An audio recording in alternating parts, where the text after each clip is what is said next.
Glass. Oh, it was hilarious. And I want to discover which places and people helped carve the most formidable character in the history of the game. She came through and she kicked me. She waked me up, and they three were standing behind her. You know, so you're not retiring. You're too young to retire. So get ready. It's Fergie time.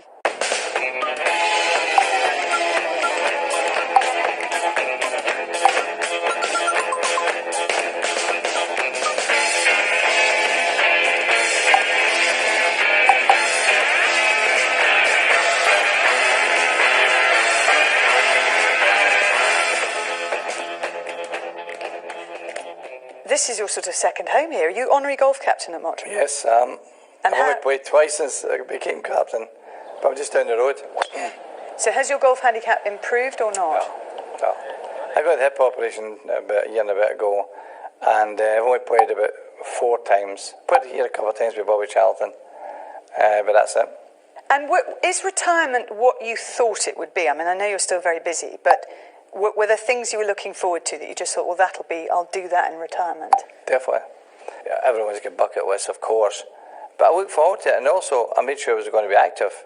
And, you know, difference being was I maybe waking up during the night and I put the television on. Difference what I used to do up at 6 o'clock into training ground.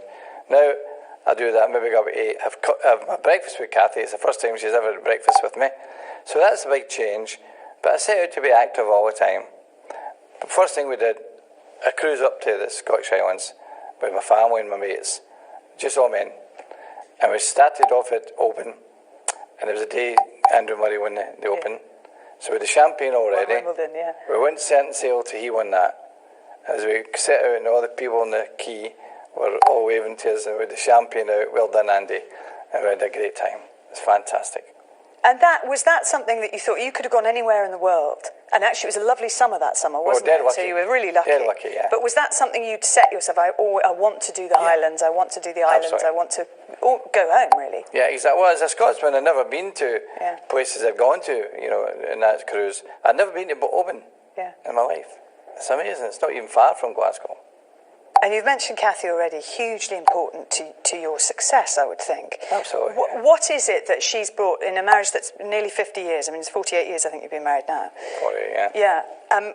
How does she understand you, and how much respect do you have for her in terms of listening to her, she says? She's a great judge. A great judge of people, in particular. She's never been a football wife who goes to games. She's never done that.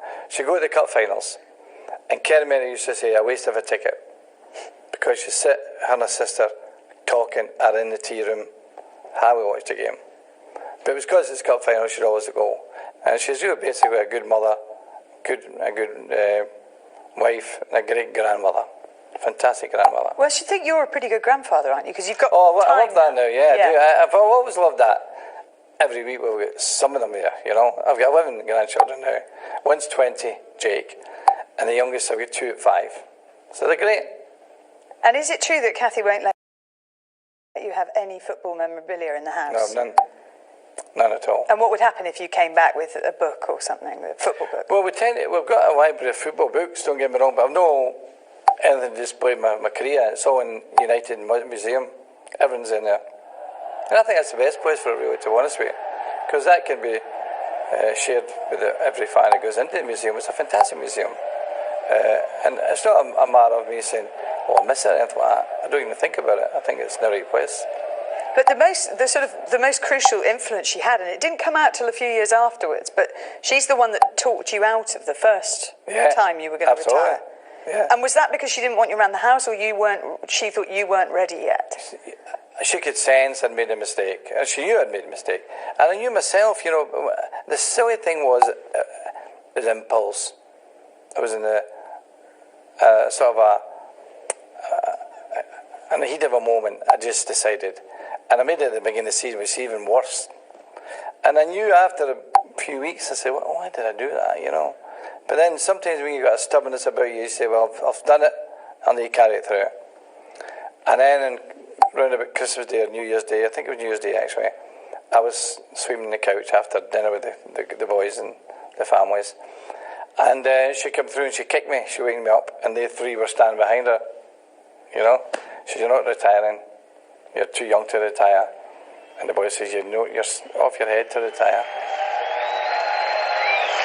He certainly did it his way. His unmistakable gait and stride, his understated smile, his wave, simply the last